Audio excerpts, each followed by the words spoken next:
Bình ga chưa thấy nổi.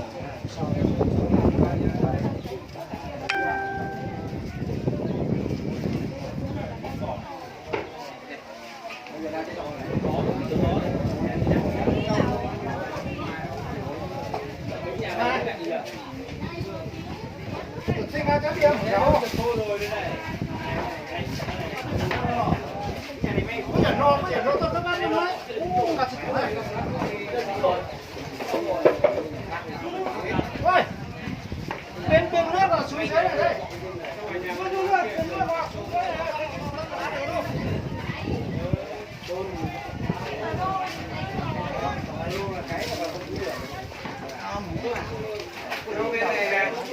Cái nhà này tiếp tục ăn nước vào.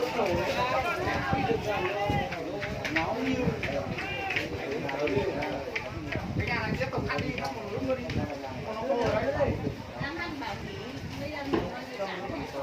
Mọi người bảo thật ông làm nó mà bình ga nó nổ là cái mái tôn nó bay đấy nhá. Nó mà bình ga nổ mái tôn nó bay đấy.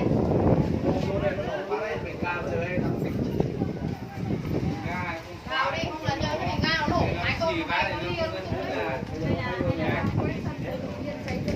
Vẫn đang đi quá